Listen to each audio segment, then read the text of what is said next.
8h30 sur Al-Oula. Bonsoir et bienvenue dans ce premier rendez-vous d'information de la soirée. Voici ses principaux titres. Il soulève le trophée continental du Chan. La sélection nationale des joueurs locaux a remporté cet après-midi la finale face à son homologue malgache sur le score de 3-2. Une victoire retentissante qui hisse le Maroc sur le toit du continent. C'est le 3e sacre pour les Lions de l'Atlas, un record. L'été en train de tirer sa révérence. L'heure pour les Marocains du monde de rebrousser chemin vers les pays d'accueil dans les plateformes portuaires et aéroportuaires du Royaume. C'est le pic de la phase retour. Les points transit mettent les bouchées doubles pour assurer un embarquement fluide aux 3 millions de nos concitoyens. Exemple à Oujda Ngad. Puis focus sur l'œuvre de celle que l'on surnomme la voix singulière du cinéma marocain. Khaoula Asbab Ben Omar signe son 2e long métrage, Radia, sorti récemment en salle et déjà salué par plusieurs festivals. Le film explore l'émancipation de 2 femmes dans une narration qui bouscule les codes dominants. La cinéaste Khaoula Asbab Ben Omar est l'invitée de l'escale culturelle du samedi.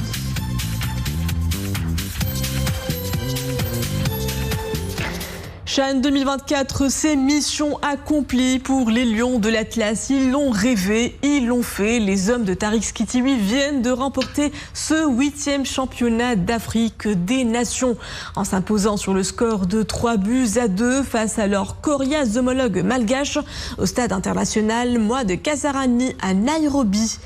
La sélection marocaine des joueurs locaux s'est imposée grâce à Youssef Mahri et Oussama Lemlioui, auteurs d'un doublé, mais surtout d'un but de victoire incroyable inscrit du milieu du terrain. L'opération Marhaba amorce sa toute dernière étape, celle du retour des quelques 3 millions de nos concitoyens installés dans les 4 coins du monde vers les pays d'accueil. Le grand rush se fait aussi sentir à l'aéroport d'Oujda Ngad.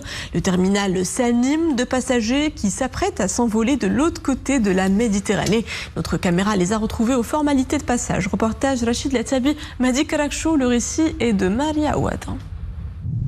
À l'aéroport d'Oujda Ngad, forte affluence dans le hall des départs.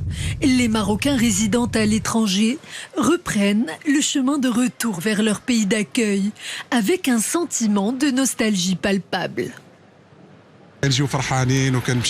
L'heure du retour a sonné. Nous laissons nos familles derrière nous, le cœur serré. Les enfants sont également tristes de repartir, mais il faut reprendre le cours des choses. Nous avons passé 2 mois de vacances au Maroc et maintenant il est temps de rentrer. J'ai pu profiter de ma famille et de mes amis, mais chaque bonne chose a une fin. Il est temps de repartir travailler. Même son de cloche du côté des plus jeunes. L'heure des vacances est bel et bien révolue et place à la reprise progressive du rythme quotidien. Un peu triste et un peu contente de retrouver ma famille. Alhamdoulilah, tout s'est bien passé, alhamdoulilah. C'était très bien, franchement. Magnifique. Meilleures vacances de ma vie. Franchement, c'est bien Oujda, c'est bien les Ayoun. Franchement, on fait tout. Il n'y a que les cafés, piscines, c'est très très bien. Depuis le 10 juin dernier, date du début du lancement de l'opération Marhaba, ce sont plus de 120 000 arrivées et 96 000 départs qui ont été enregistrés au niveau de l'aéroport Oujda Ngad.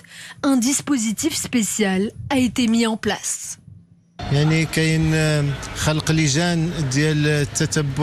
Nous avons créé des comités de suivi pour l'opération Marhaba, en renforçant notamment les dispositifs d'assistance.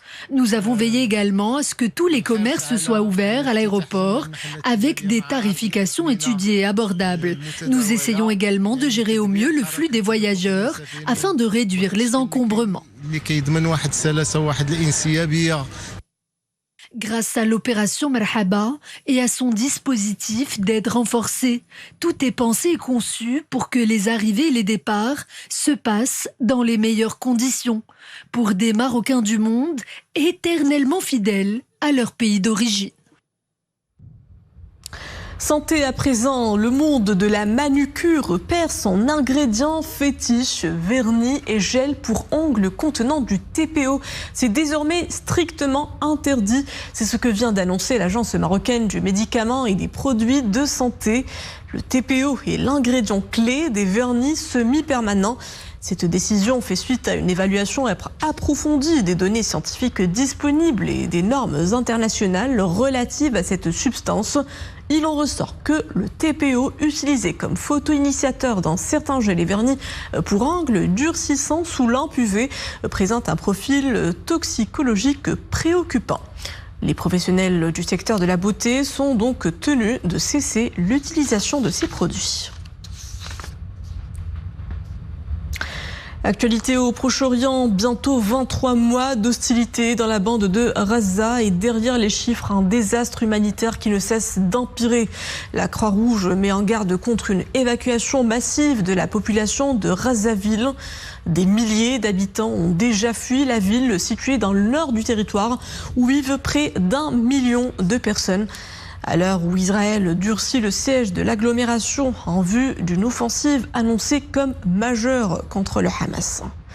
Malgré des pressions croissantes tant à l'étranger qu'en Israël pour freiner cet assaut généralisé sur Razaville. Et sur un autre front, en Ukraine, cette fois-ci, la guerre se poursuit. Une nouvelle nuit de frappes russes a fait un mort et une vingtaine de blessés, victimes d'une attaque aérienne d'ampleur menée contre Zaporijia au sud. Puis dans l'ouest du pays, par ailleurs, le pays est sous le choc suite à l'assassinat de l'ancien président du Parlement ukrainien tué par balle. Volodymyr Zelensky dénonce, je cite, un meurtre horrible.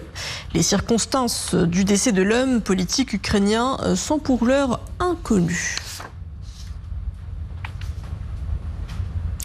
Retour chez nous à Rachidia, plus précisément, où les terres agricoles et oasis se conservent, et ce, en dépit du climat trop aride de la région. Et c'est bien grâce à un système ancestral d'irrigation. Il s'agit de l'khattarat, ou le drainage des eaux souterraines, un savoir-faire plusieurs fois centenaire qui permet d'irriguer durablement les sols. Mot d'emploi dans ce reportage signé Mohamed Rachid, Sofia Fgroud et Mohamed Jabri. Chez Mohamed Dada, la journée commence très tôt le matin. Et l'été venu, cet agriculteur s'applique surtout à dégager ces voies par lesquelles va se déverser l'eau qui irrigue ses champs. La technique de la khtara est vieille de plus de 11 siècles. L'eau est partagée équitablement par les familles pour arroser leurs champs. Les environs étaient secs avant, sans aucune goutte d'eau. Et puis un groupe de jeunes du village a constitué une association. Leur objectif était simple, développer la région. Ils ont creusé un puits plus haut et il a fallu beaucoup d'efforts pour amener l'eau jusqu'ici dans la plaine. Le système de la khtara est simple. Creuser un puits chaque 50 mètres environ et connecter les fonds de ces puits entre eux par galerie. L'eau n'a plus qu'à se déverser vers le bas. La province de Rachidia comptait des milliers de khtara, mais la technique traditionnelle est en déclin. En cause, des systèmes de pompage modernes qui surexploitent les nappes et des années de sécheresse qui se succèdent.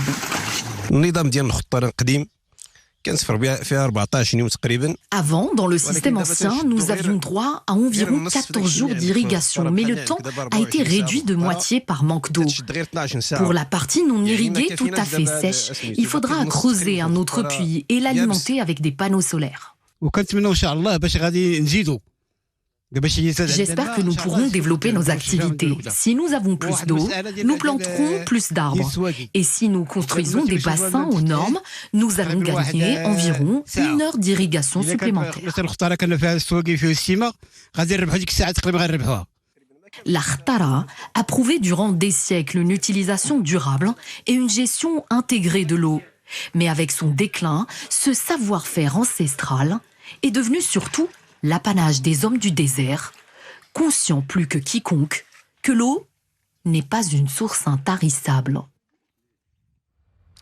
Place à présent à l'escale culturelle du samedi. Ce soir, nous braquons les projecteurs sur la réalisatrice Khawla Asbab Ben Omar qui signe avec Radia son 2e et tout dernier long métrage. Un récit audacieux qui explore d'un clair-obscur presque hypnotique le chemin de libération de 2 femmes.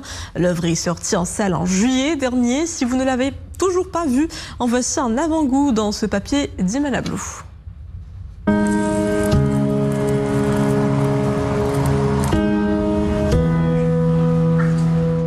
Il y y a des films qui suivent le courant, d'autres pas. Radia en est un. Le deuxième long métrage de Khawla Asbab Ben Omar propose un cinéma frontal tendu, plastique, porté par une pensée qui refuse les facilités.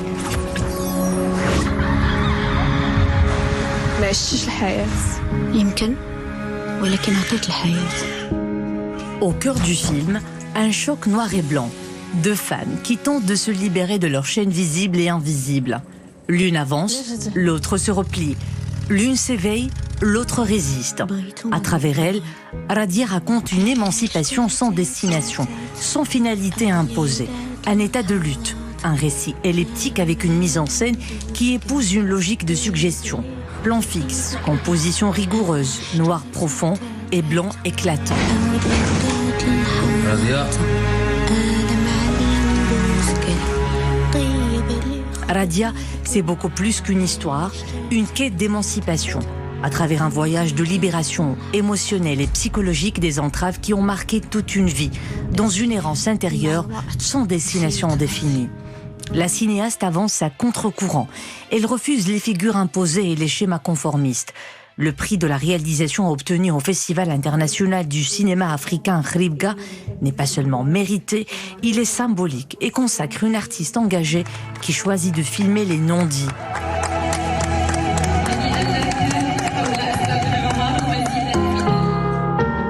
Radia est aussi chaleureusement accueillie lors de sa première mondiale à la semaine de la critique du Festival du Caire en novembre 2024, où il a été salué par de longues ovations.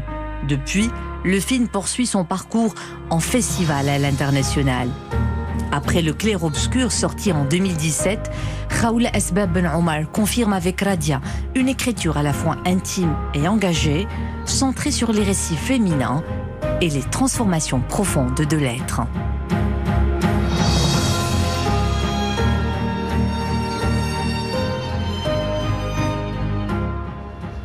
La cinéaste Khawla Asbab Ben Omar est avec nous pour revenir sur son univers et sa démarche créative. Khawla Ben Omar, bonsoir et merci d'être parmi nous ce soir. Bonsoir, merci à vous.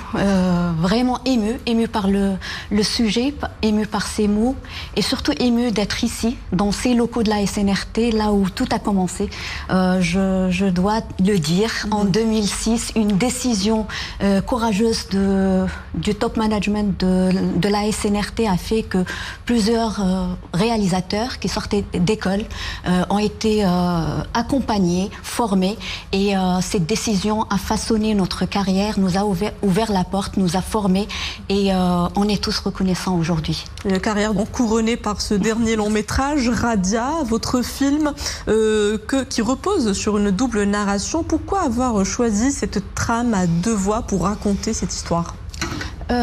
Alors pourquoi avoir choisi cette trame? Peut-être que ça vient du premier film et une certaine recherche que j'avais commencé dans le premier film, d'aller sur les oppositions, d'aller sur la matière et l'antimatière, la chose et son contraire. Et puis en voulant raconter cette histoire, j'avais des bribes de situations de vie que je voulais raconter et j'ai trouvé que cette femme qui se retrouve face à son contraire ou peut-être une partie d'elle-même serait le meilleur moyen de le faire. Alors vous interrogez à la fois l'identité, la femme, sa place dans la société, une introspection troublante qui fait renaître chez la protagoniste Radia de sombres dilemmes émotionnels. Qu'avez-vous voulu transmettre à travers cette réflexion ? Alors ce que j'ai voulu transmettre, c'est surtout cette remise en question.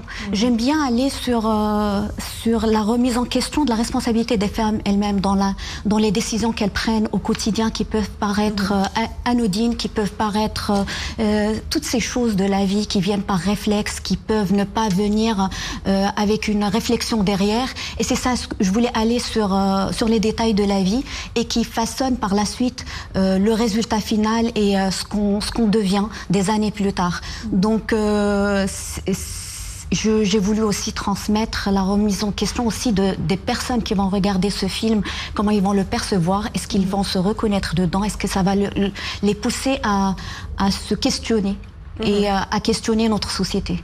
C'est aussi un film que vous avez choisi de faire en noir et blanc, donc le noir et blanc qui domine votre univers cinématographique.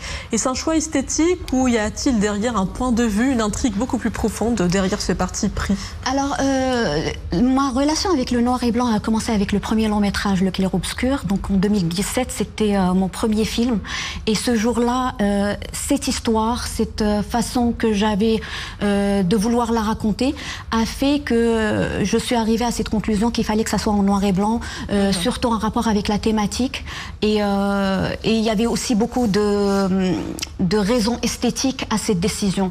Et puis la vérité, comme je le dis souvent, j'ai apprécié cette façon de travailler en noir et blanc, la façon de cadrer, de jouer avec les couleurs, de jouer avec les lumières, la façon de jouer avec l'architecture. Et je m'y retrouve bien. Je ne sais pas à quel point je vais maintenir ce cheminement, mais voilà, ça me donne la possibilité d'être hors temps, d'être dans un espace suspendu. On ne sait pas si c'est réel, on n'a pas de repères.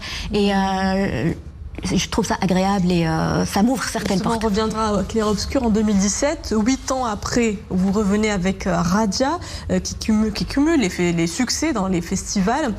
Pourquoi autant de temps entre deux projets? Et puis, avez-vous une idée sur votre prochaine direction artistique? Pourquoi autant de temps? Parce que je fais plusieurs choses à la fois et parce que le cinéma est pour moi une passion avant tout, ce n'est pas un travail. Et donc je me lance sur un projet quand j'en vois l'intérêt et quand j'en ressens le besoin. Et parce que j'ai une carrière à côté, parce que j'ai un engagement dans la société civile à côté et je n'ai pas envie que les choses empiètent sur les autres. Il y a eu aussi une sortie d'un livre, un autre qui arrive en chemin. Donc il ne faut pas se précipiter. Et le cinéma, je pense qu'on a besoin de temps pour mûrir les histoires qu'on veut raconter, pour avoir suffisamment de réflexion et pour avoir un réel impact. Justement, votre cinéma est décrit comme frontal et radical. C'est une métaphore de la vie réelle que vous portez au grand écran. C'est une manière pour vous de questionner la société, la condition humaine en dépit des tabous. Oui, j'aime bien aller sur ces zones-là de confrontation et d'éclaircir les zones d'ombre, mais aussi de le faire de façon brute de décoffrage. Donc oui, j'aime bien ça. Et Radia, c'est un film que nos téléspectateurs pourront découvrir. Donc à partir de septembre prochain, une redistribution est prévue. Exactement. C'était un pur bonheur et une belle surprise de voir que c'est quand même un film qui a tenu 6 semaines dans les salles. La distribution dans les salles vient de s'arrêter. Là, on va passer à une autre phase de distribution qui sera plus dans les instituts culturels, avec des projections de certaines associations. On a encore plusieurs festivals de prévus et bien sûr par la suite viendront les plateformes. Voilà, on invite nos téléspectateurs à y aller nombreux. Je vous remercie, Raoula Sbab. Merci à vous. Merci à l'échange. Merci. Un échange qui signe donc la fin de ce journal. Je vous remercie de l'avoir suivi et le retour de l'information est à 21h. Excellente suite des programmes à tous sur Alpha.